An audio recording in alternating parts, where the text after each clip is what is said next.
हत्यारे हो सकते थे, आतंकवादी हो सकते थे, उनके पास से जो गैस मिली है वो कोई जहरीली गैस भी हो सकती थी, कोई बायोलॉजिकल वेपन हो सकता था। और अगर ऐसा होता तो आप समझ सकते हैं कि कितना बड़ा वहां पर नुकसान होता, कितनी जानें जाती। इसलिए इस मामले को लाइटली नहीं लिया जा सकता और सरकार इस मामले को रफा दफा कर देना चाहती है, इस मामले को तूल नहीं देना चाहती। लेकिन विपक्ष अड़ा है कि गृह मंत्री आए और जवाब दें दोनों सदनों के अंदर। दूसरी ओर सरकार बार बार यही कह रही है कि यह मामला जो है, जहां तक लोकसभा की सुरक्षा का मामला है, कि लोकसभा सचिवालय और स्पीकर के अंतर्गत आता है और स्पीकर पहले ही कह चुके हैं कि मामले की जांच करवाई जा रही है और वो जिम्मेदार हैं हर एक सांसद की सुरक्षा के लिए।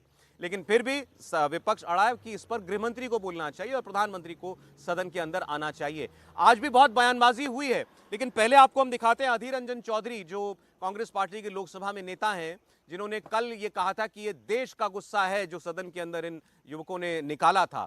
आज वो क्या कह रहे हैं और प्रहलाद जोशी जो संसदीय कार्य मंत्री हैं, उन्होंने सरकार की तरफ से इन मांगों का क्या जवाब दिया है। सवाल पूछना तो हमारा फर्ज होते हैं। इसको अगर राजनीति करना और राजनीति करते हैं, ये दोषारोप करने का मतलब ये होते हैं कि आम लोगों की निगाहों भटकाने के लिए सारे सरकार जुटी हुई है। आसमान तो टूट नहीं पड़ती। आज तक प्रधानमंत्री जी एक बयान पेश किए हैं, वो तो सदन के नेता है। दिल्ली के पुलिस ऑफिसरों ने पहले ही सूचना कर दिए थे कि शीतकालीन अधिवेशन छत्र जब होंगे उसके पहले और सतर्कता और सावधानी बरतने की जरूरत है। ये दिल्ली पुलिस वालों ने डायरेक्शन दिए थे। तो दिल्ली पुलिस किसके पास होते हैं? स्पीकर साहब के पास, ये गृह मंत्रालय के पास। हाँ, सदन में डेपुटेशन में लाए जाते हैं, मानता हूं मैं, लेकिन असलियत जिम्मेवारी किसके पास है?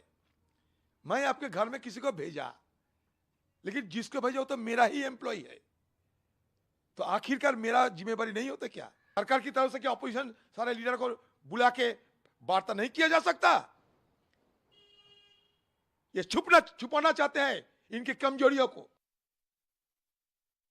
देखो, इसमें मैंने कल भी इसके स्पष्ट रूप से जो कुछ भी कहना था मैंने कह दिया हूं।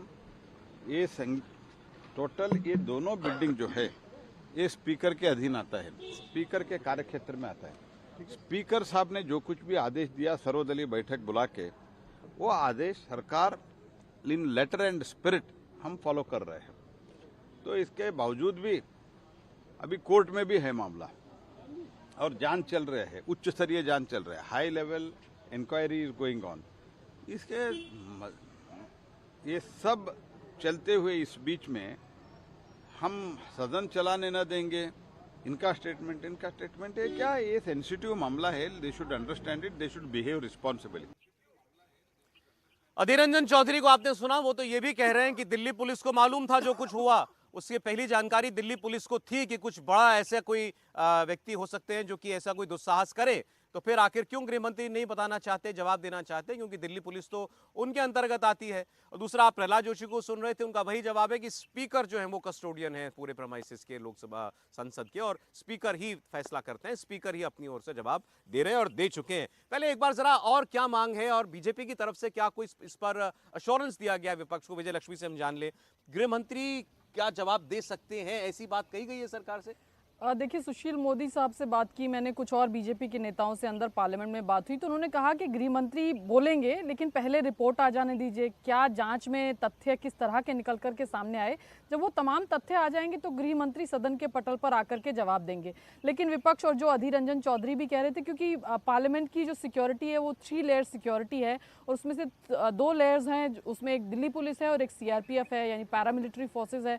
तो विपक्ष का कहना है कि ये दोनों पैरामिलिट्री फोर्सेस और दिल्ली पुलिस जो है होम मिनिस्ट्री के अंडर आती हैं, जिनके ऊपर सिक्योरिटी की जिम्मेदारी है, इसलिए जिम्मेदारी जो है वो गृह मंत्री की भी बनती है और उनको सदन में आकर के जवाब देना चाहिए। और सौरभ, जितने विपक्ष के नेताओं से मैंने बात की वो सब एक ही लहजे में कह रहे हैं कि जब तक गृह मंत्री नहीं आएंगे इसी तरह से हंगामा विपक्ष का जो है या इसी तरह से जवाबदेही की मांग वो सदन के दोनों सदनों में करते रहेंगे। तो मतलब हंगामा जारी रहेगा, विपक्ष ने तय कर लिया है, जब तक गृह मंत्री आकर के जवाब नहीं देते इस पूरे मामले पर। लेकिन राजनीति दूसरी ओर भी चल रही है और बिल्कुल एक अलग लेवल पर चल रही है।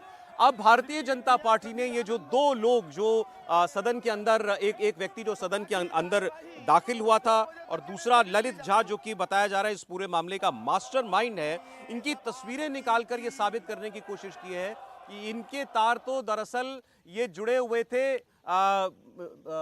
तृणमूल कांग्रेस पार्टी के साथ।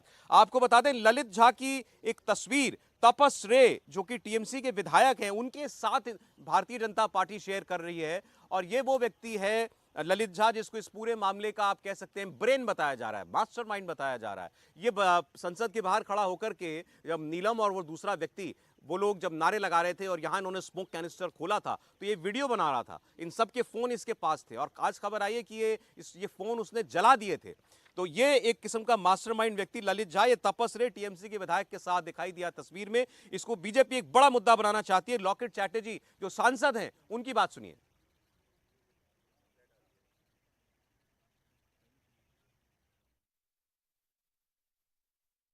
ये ललित झा के साथ, ये देखिए टीएमसी का विधायक है। बहुत दुख की बात है जब हम लोग मतलब क्या टेररिस्ट का हम लोग हमला जो भी बोलते हैं होता है, उसके साथ तापस राय, ये टीएमसी विधायक तापस राय है, उसका क्षेत्र का एमपी है सुदीप बंदोपाध्याय, नॉर्थ कोलकाता का एमपी है। तो ये तापस राय है, इनके साथ जो इनका ललित झा का जो मास्टरमाइंड है, पूरा जो कल ऑपरेशन हुआ उसका मतलब डायरेक्टर था। ये पूरा एकदम सब कुछ किया, उनका प्लान माफिक हुआ है। तो मतलब टीएमसी इतना बड़ा बात कर रहे हैं। जब हम लोग देखते हैं कि कोई देश विरुद्ध काम करते हैं, टुकड़े टुकड़े गैंग जो है वो काम करते, उसके साथ टीएमसी का तो जोग होगा ही होगा, कनेक्शन होगा ही होगा। आज पूरा स्पष्ट हो गया। हम लोग चाहते हैं कि दिल्ली पुलिस इसका पूरा जांच करे। तो ललित झा इस हमले के मास्टरमाइंड के साथ टीएमसी के विधायक की तस्वीर आ गई तो बीजेपी ने इसको मुद्दा बनाया। इतना ही नहीं, एक व्यक्ति, एक वकील, इसका नाम है असीम सरोड़े, ये व्यक्ति इन सारे आरोपियों का केस लड़ने के लिए सामने आया, कहा कि इनका मुकदमा मैं लड़ूंगा। और उस व्यक्ति की तस्वीर बीजेपी के नेताओं ने खोज निकाली राहुल गांधी के साथ। राहुल गांधी की भारत जोड़ो यात्रा में यह व्यक्ति एडवोकेट असीम सरोड़े शामिल हुआ था। ये तस्वीर शेयर की है बीजेपी के सोशल मीडिया विंग के हेड अमित मालवीय ने, और इसमें यह लिखा है कि उन्होंने कि असीम सरोड़े जो कि इन आरोपियों के केस लड़ना चाहता है, संसद में घुसने वालों के, वो राहुल गांधी की भारत जोड़ो यात्रा में उनके साथ शामिल हुआ था। लेकिन असीम सरोड़े का क्या कहना है, ये भी देख लीजिए। वहाँ पर घुसकर कुछ इस तरह की कार्रवाई करना ये बहुत ही गलत है, उसके लिए उनको सजा होनी चाहिए। लेकिन जिस तरह के प्रावधान कानून के उनके ऊपर लगाए जा रहे हैं वो गलत है, ऐसा मेरा कहना है। इसलिए हम अमोल शिंदे के साथ रहेंगे, अमोल शिंदे को हम कानूनी तरह की मदद करेंगे। एफआईआर में जो कलम लगाए जा रहे हैं वो सही है क्या, ये देखेंगे। उनको जामीन मिलना चाहिए, उसके लिए प्रयास करेंगे। अगर हम हमेशा नहीं जा सकेंगे दिल्ली में क्योंकि केस चलेगा, तो हम वहाँ के कुछ हमारे वकील दोस्त हैं उनको कांटेक्ट करके उनके साथ उनको जोड़कर उनको कानूनी सहायता देंगे। असीम सरोड़े ये आरोपियों का केस लड़ना चाहते हैं और ये कह रहे हैं कि उन्होंने जो किया वो गलत था, उसकी सजा उनको मिले, लेकिन उनके ऊपर जो धाराएं लगाई गई हैं वो गलत हैं, ज्यादा सख्त हैं। यूएपीए का केस लगाया गया है जो अमूमन आतंकवादियों के ऊपर चार्जेस लगते हैं, उस किस्म के चार्जेस इनके आरोपियों के ऊपर लगाए गए हैं जो संसद के अंदर दाखिल हुए थे। समीर जी, सबसे पहले बीजेपी की कोशिश तस्वीर दिखा करके आरोपी की और ये आरोपियों के वकील की कि ये कहीं ना कहीं कांग्रेस की पार्टी के साथ या तृणमूल कांग्रेस के साथ जुड़े हुए थे। क्या ये एसोसिएशन केवल एक तस्वीर से आप समझते हैं कि बताना वाजिब बात है? देखिए, भारतीय जनता पार्टी के लॉकेट चटर्जी ने ये बताया है कि भाई टीएमसी के साथ उसके संबंध में फोटो बताए। यह जांच करना एजेंसीज का काम है कि इसके पीछे कौन था। और परसों से यहाँ पर इस पर चर्चा कर रहे हो, मुझे लग रहा है कि इसके पीछे जब तार जुड़ेंगे और जब कड़ियाँ जुड़ेंगी तो मुझे लग रहा है कई ऐसे और गुनाहगार आएंगे जो अभी पर्दे के सामने नहीं है। पर्दे के पीछे, इसके पीछे कौन था जिन्होंने संसद में इनकी भेजने के लिए मदद की होगी, कौन था इनके पीछे, जो क्या योजना लेकर आए थे। मुझे लगा जब जांच होगी तो सामने आएगी। बीजेपी तो साफ कहना चाहती है कि इनके पीछे विपक्षी दल है। हो सकता है ना, जांच होना चाहिए ना। अगर भारतीय जनता पार्टी कह रही है और फोटो के द्वारा ये प्रूव हो रहा है कि उनके विधायक के साथ, टीएमसी के विधायक के साथ इस झा का कोई संपर्क रहा होगा, तो मुझे लग रहा है इसकी तह के अंदर जाना चाहिए। एजेंसियां जांच करेगी और मुझे लग रहा है एजेंसियों ने उनकी कस्टडी उनको मिल गई है, 7 दिन का रिमांड मिल चुका है, जांच होगी, कई और जानकारी आएगी, कई और अरेस्ट होंगे, कई और लोगों को पूछताछ के लिए बुलाया जाएगा। तो मुझे ऐसा लग रहा है कि इसकी जब पूरी जानकारी होगी, तथ्यात्मक जानकारी होगी और जो सच्चाई होगी सामने आएगी। लेकिन इतना है कि इनके पीछे कोई ना कोई और मास्टरमाइंड है, ये अकेले काम नहीं कर रहे थे, जो पीछे काम कर रहे थे, जिन्होंने इन्हें पैसा दिया होगा, जिन्होंने इन्हें भड़काया होगा, जिन्होंने इन्हें सारी सुविधाएं उपलब्ध कराई होगी और इनका ब्रेन वॉश किया होगा, वह सामने आना चाहिए कि इनके पीछे कौन है।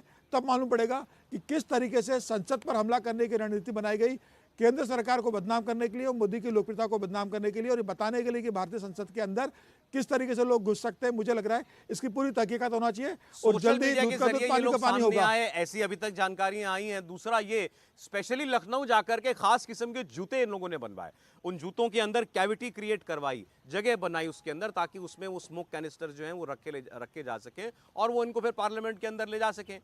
दिल्ली पुलिस ने कल कोर्ट में इनकी रिमांड मांगते हुए अवनीश जी ये कहा था कि ये एक आतंकवादी हमला है, और आज एक व्यक्ति इनका केस लड़ने के लिए भी पहुंच गया।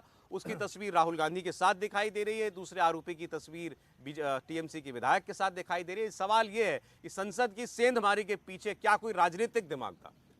सौरभ जी, एक बात बड़ी साफ सी है, ये लोग, मैं सिर्फ तस्वीर के आधार पर नहीं कह रहा हूँ, आप अदरवाइज देखिए जिस तरीके से वो वकील साहब आए जो राहुल गांधी की यात्रा से जुड़े हुए थे, या वो टीएमसी के, ये आम जनता की आवाज़ के रूप में नहीं, ये विपक्षी, इससे पहले भी दिख चुका है, इनके कई वक्तव्य आ चुके हैं, ये सारी आ चुकी है।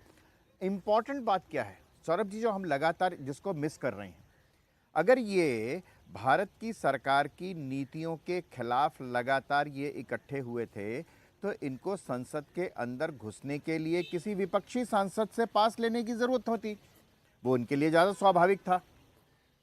लेकिन ये बीजेपी के सांसद के पास क्यों गई, ये इसमें कुछ सुनियोजित नज़र आता है कि नहीं आता, ताकि किसी भी तरीके से इस षड्यंत्र में जिसने भी दिमाग दिया, वो कोई राजनेता भी हो सकता है, कोई राजनीतिक सोच वाला व्यक्ति भी हो सकता है, कि किसी बीजेपी के नेता से, बीजेपी के एमपी से ये पास लेना चाहिए, ताकि इस पूरे घटना की जिम्मेदारी विपक्ष पर ना आ जाए।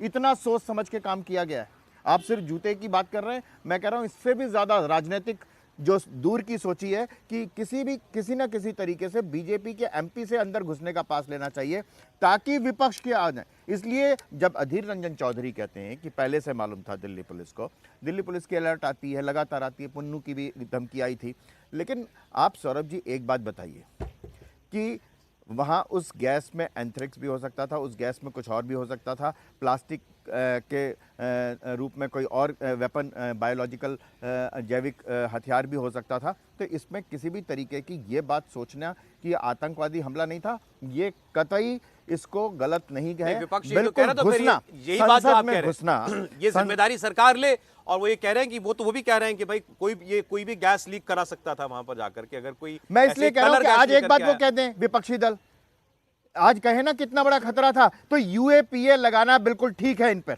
ये विपक्षी दल कहें। अभी देखना ये सारे मिलकर कहेंगे कि नहीं ये तो भटके हुए नौजवान हैं, इनको यूएपीए, अभी हरियाणा से उसके लिए कहा था भूले भटके नौजवान, कहा था ना, कहा था। तो फिर मैं कह रहा हूं आपको कि अगर ये इतनी बड़ी घटना है जिसकी जिम्मेदारी देश के गृह मंत्री को लेनी चाहिए, तो विपक्ष की तरफ से इनके बचाव में, इनकी सहानुभूति में उतरने का क्या कारण है? दोनों तरफ से कौन खेलता है ये बता दीजिए।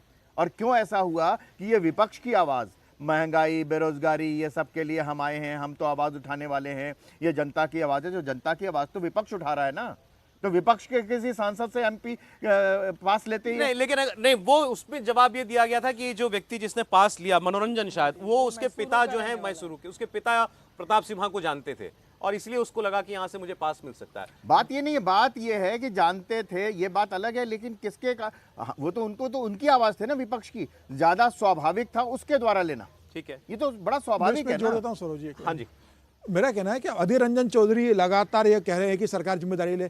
कल लोकसभा स्पीकर 2 बार बोल चुके हैं, ओम माथुर के, ओम बिरला, कि यह हमारी जिम्मेदारी है और सुरक्षा में चूक हुई है। अमित शाह जी भी इस बात का जिक्र कर चुके हैं कि सुरक्षा में चूक हुई है और भविष्य में इस बात की सुनिश्चित की जाएगी ऐसी घटना ना घटे। यही विपक्ष आप देखिए, मणिपुर के समय प्रधानमंत्री मोदी के बयान को लेकर लगातार हंगामा करता रहा, पिछला सत्र पूरा चलने नहीं दिया, और जब प्रधानमंत्री मोदी लोकसभा में बोलने के लिए आए तो पूरा विपक्ष सदन से वॉकआउट कर गया। मुझे लग रहा है कि लोकसभा की सुरक्षा लोकसभा सचिवालय और लोकसभा स्पीकर के अंतर्गत आती है। ठीक है। इसमें केंद्रीय गृह मंत्री का बयान देने की जरूरत नहीं। जब लोकसभा स्पीकर बार बार कह रहे कि सुरक्षा मेरी जिम्मेदारी है, सभी सांसद सुरक्षित रहे, इसकी व्यवस्था सुनिश्चित करना इस बात का क्या मेरा जवाब काम है। देते हैं विपक्ष के लोग कि भाई स्पीकर कह चुके हैं कि मेरी जिम्मेदारी है ये? देखिए, अभी एक मानिकम टैगोर हैं जो सस्पेंडेड एमपी हैं सौरभ, उनका ट्वीट आया है। अब इस ट्वीट को अगर आप देखें तो वो साफ लिख रहे हैं कि जब 2001 में हमला हुआ था तो उसी रात प्रधानमंत्री का स्टेटमेंट आ गया था और 18 दिसंबर को जो है होम मिनिस्टर का स्टेटमेंट आ गया था, लेकिन 2023 में प्रधानमंत्री भी चुप हैं और होम मिनिस्टर भी चुप हैं। तो और बजाय कि कोई स्टेटमेंट आए 13 एमपीज को सस्पेंड कर दिया गया है स्पीकर के द्वारा। तो विपक्ष जो है 2001 का जो घटना हुई उससे इसका कंपैरिजन कर रहा है, उस समय के प्रधानमंत्री और होम मिनिस्टर ने कैसे जवाब दिया था उससे इसकी तुलना हो रही है। और इसी को लेकर के विपक्ष हमलावर भी है, क्योंकि उनको लगता है कि ये इंटरनल सिक्योरिटी और नेशनल सिक्योरिटी का एक बड़ा इशू है जिसको लेकर के वो सरकार को घेर सकते हैं। चलिए एक ब्रेक हम यहाँ पर ले रहे हैं, लेकिन संसद 2 बजे शुरू होगी तो काम हो पाएगा या नहीं ये हमको देखना होगा। सुबह केवल 25 सेकंड केवल कार्रवाई चली थी, उसके तुरंत बाद हंगामे के बीच सदन को स्थगित करना पड़ा। अब 2 बजे देखिए कि क्या सदन चल पाता है या नहीं। एक छोटा सा ब्रेक, आप देख रहे हैं कहानी कुर्सी की, हम जल्द लौटते हैं।